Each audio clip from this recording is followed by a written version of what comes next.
joining the IVF workshop by Kaur from Nova. I am Dr. Sonwant, and I will be presenting investigations and therapeutic options for infertile male.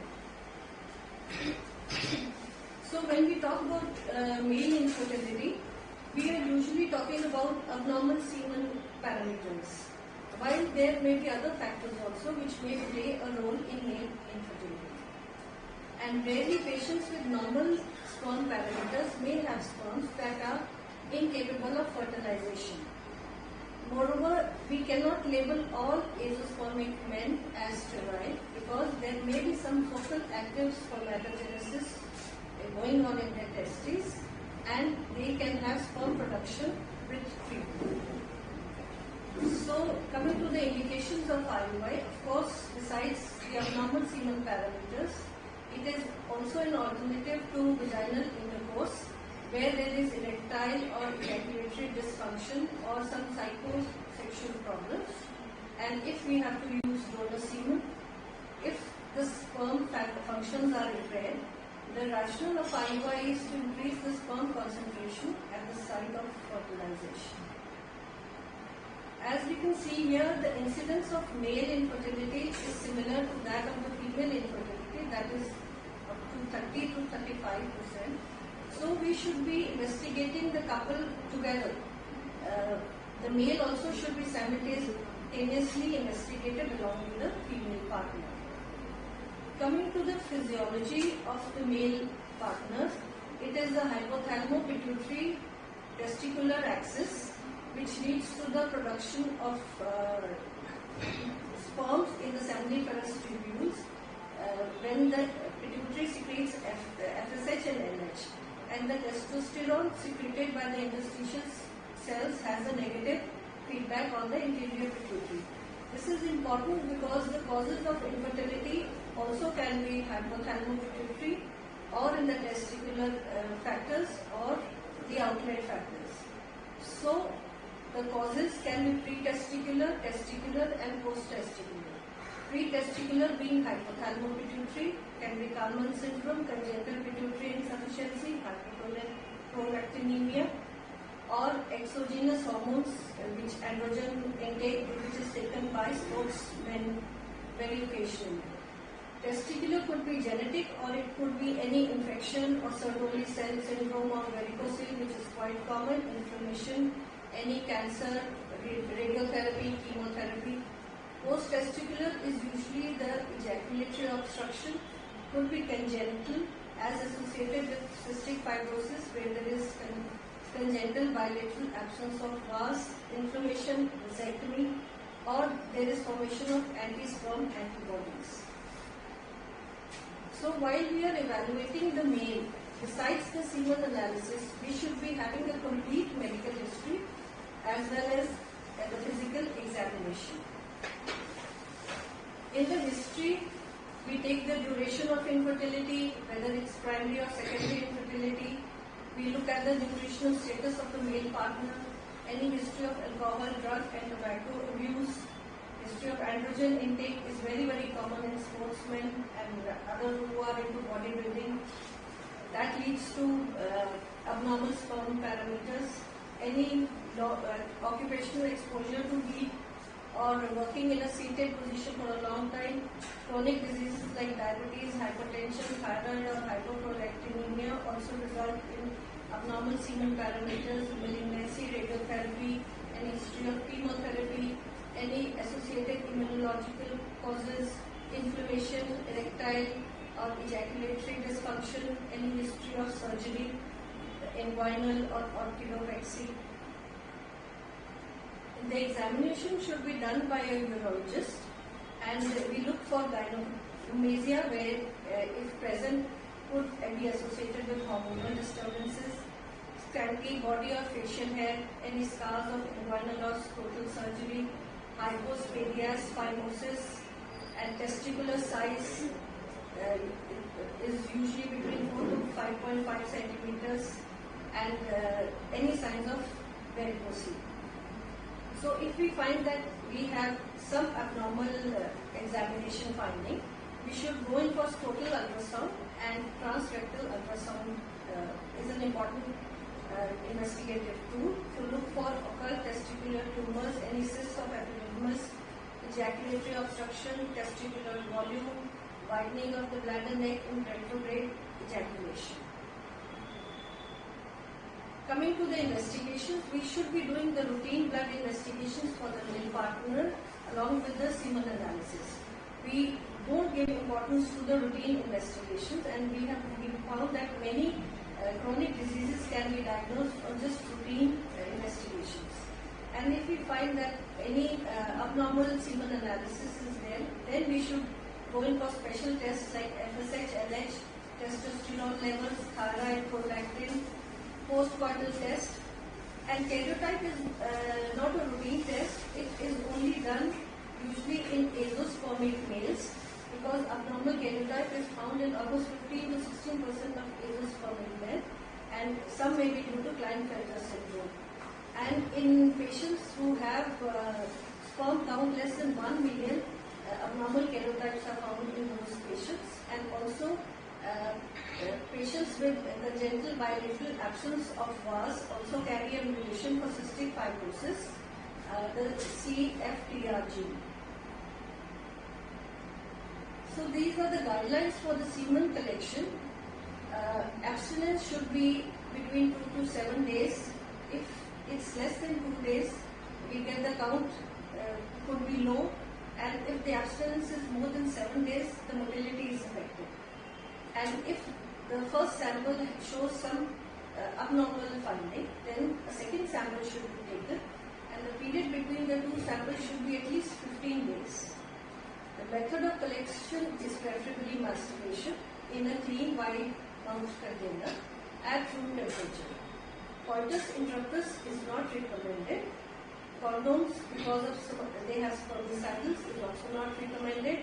And we should ask about any history of fever during semen collection. Should not be collected if patient gives any history of antibiotic intake or fever. And if the patient is getting the sample from home, the patient should reach the hospital within half an hour and should not expose the sample to cold or sun.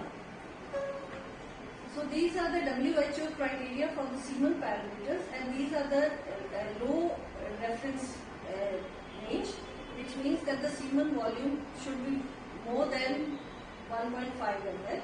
Total sperm volume should be more than 39 million per ejaculate, and sperm concentration more than 15 million per ml. Total motility progressive and non-progressive more than 40%. Progressive motility should be more than 32%. Vitality 58%. And sperm morphology, the normal forms, more than 4%. This means that if a sample has a morphology of only 4 normal sperms per 100 sperm, it means the patient can conceive normally. So these are the various nomenclatures that we use. I'll just go through 2 or 3 important ones. Aspermia means no semen. Asthenospermia means where there is decreased motility. Azoospermia, absence of sperms. Cryptozoospermia, sperms absent from the fresh preparation but observed in the centrifuge pellet. And necrozoospermia means when there is a low percentage of live and a high percentage of immotile sperms. Oligospermia means when the total number is less. Teratozoospermia means when the morphology is not good. So coming on to the mechanical factors that could lead to male infertility, even if it's an antegrade ejaculation, the quantity could be a low volume ejaculate due to probably prostatitis, or there could be a urinated obstruction of vas and epididymis, and there could be an erectile dysfunction. There could be abnormal sperm deposition due to hypospadias or phimosis, and then there is retrograde ejaculation, usually seen in diabetes, multiple sclerosis, or due to some drug intakes of congenital bladder neck incompetence. Epidin and imipramine have been found to be helpful in such patients. Ejaculatory failure usually has a neurological cause, and in which the patient has a normal erectile function, but there is a non-viscous fructose negative, sperm negative post-coital urine sample. So the most important abnormal sperm on morphology are oligospermia, asthenospermia, teratospermia, and when the three combined problems are present, then it is oligo, astheno, teratospermia, also known as oats, and then azoospermia. Azoospermia is of two types, obstructive and non-obstructive, and there could be transient azoospermia also in patients with history of antibiotics or with history of fever. So a sample should be treated for azoospermia. Then there are certain occult sperm dysfunctions also present, usually in the morphology. Then there is teratozoospermia, which is revealed by a strict morphological assessment. And usually in unexplained infertility, we should be exploring these factors also. One of such is a globozoospermia, where the count is excellent, but all 100% they are abnormal sperms with round-headed sperms, and they are incapable of fertilization.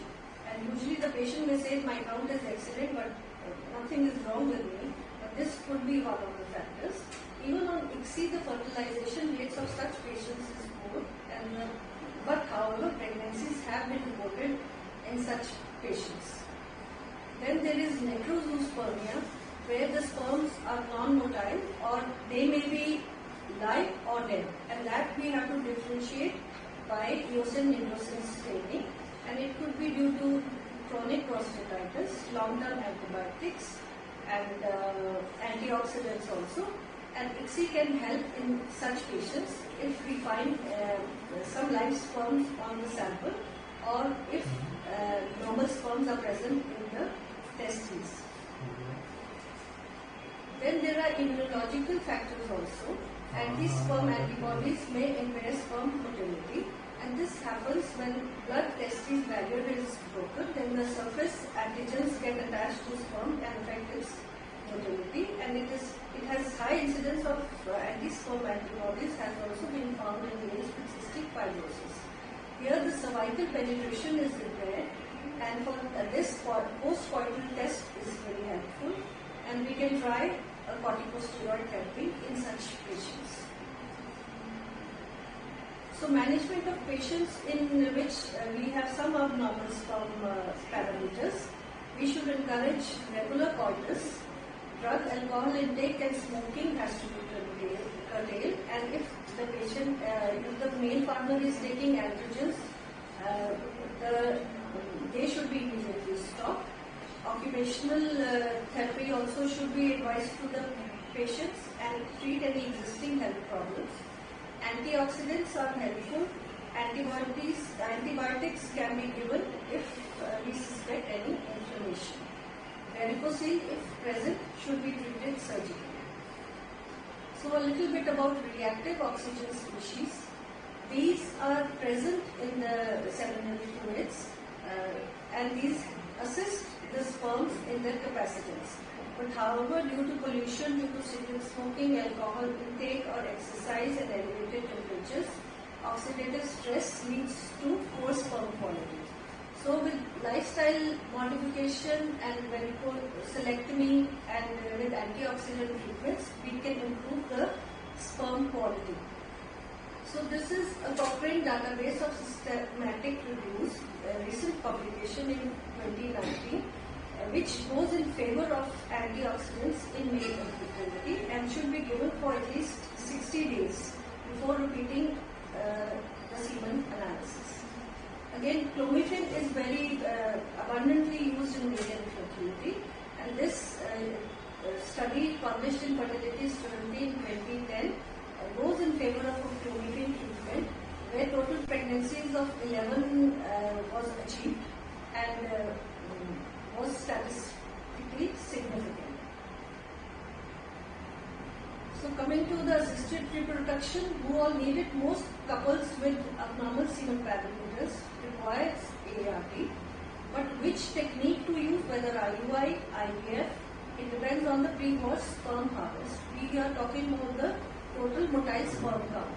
If it is more than 20 million, patients can conceive normally. If it is more than 5 million, IUI is the choice.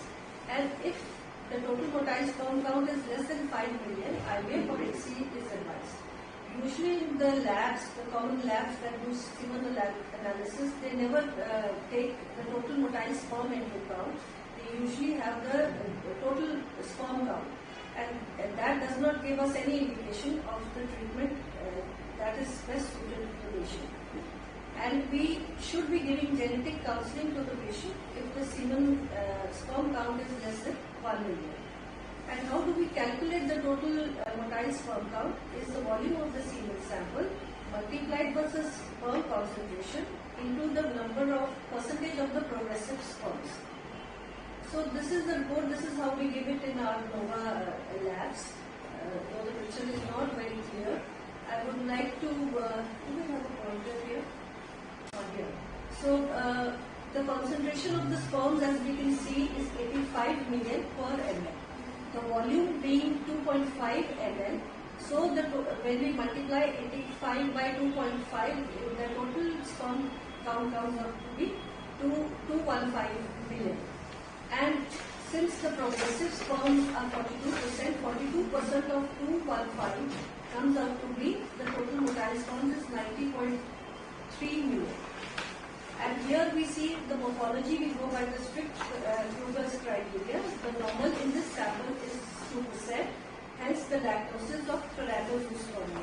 But if we count 2% of total motile sperms of 90 million, also comes up to be a significant number. So this is how we give in our NOVA lab. Then there is another factor known as the DNA fragmentation index, which is an important tool to investigate unexplained infertility, especially when the sperm parameters are abnormal, or then we should get a DFI done. If it is more than 20%, it reduces the chances of natural conception. And if the DFI is more than 30%, there are very poor chances of a normal conception. So as we can see in this chart, as the DFI increases, the chances of conception increase. As the DFI increases, more and more pregnancies occur. Then this is again a chart which shows that the success of IUI when the DFI is less than 30, we have a good success rate. However, if it is more than 30, then the success rate decreases. Similarly, in the case of IVF and ICSI, the similar results if the DFI is increased. Then a word about magnetic activated cell sorting, also known as MACS. It is the magnetic separation of healthy spermatozoa by maintaining the structure, viability and functionality of the sperm. It is aimed to be used in IUI and IVF ICSI cycles. As the sperms can be used in real time, we have a setup where two magnets are attached and a column with an XN5 beads are attached to the columns. And DNA fragmented sperms have an affinity for and are labeled by the XN5 conjugated magnetic spheres. So a weak magnetic field is created in the column through which the sperms are passed. And the apoptic and the DNA fragmented sperms get attached to the XN5 conjugated beads, and the fresh and the good healthy sperms can pass through, and we can collect them for usage in IUI as well as IVF ICSI. So how to proceed in a patient with azoospermia? Azoospermia can be obstructive as well as non-obstructive. In non-obstructive patients, where we get, after repeating a second sample, we should be doing a hormonal FSH levels, and usually in such cases the FSH levels are high, and it is usually due to impaired spermatogenesis and testicular failure. However, there may be some focal spermatogenesis going on in these patients in the testes. So diagnostic diagnostic teaser should be done in these patients to see if we are getting the sperms, and they can be frozen if we get them. And in the obstructive, it could be congenital, absence of vas, or it could be acquired due to genital infection, surgery, and growing, or especially vasectomy. And here the FSH levels will be normal. And when we do the ultrasound, total ultrasound, and the truss, in non-obstructive spermia, the testes will be small and atrophic, whereas in obstructive, they will be normal. So here again, we should be doing PISA, TISA, and they give us on ICSI, we can have successful results for such patients. So due to success of ICSI, the indications for donor semination are quite few.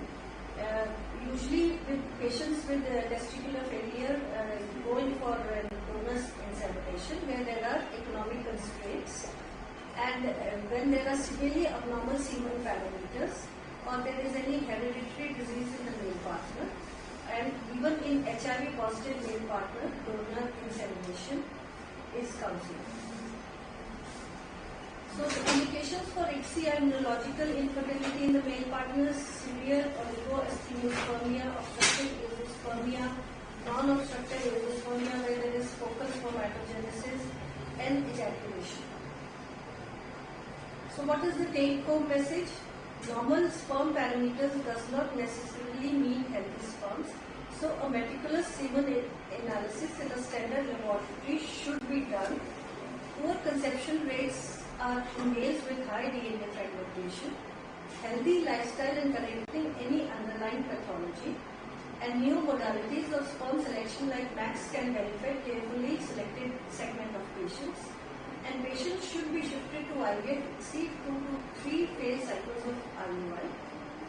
Testicular sperm aspiration and micro PISA sperm retrieval is possible even in non-obstructive azoospermia. So with this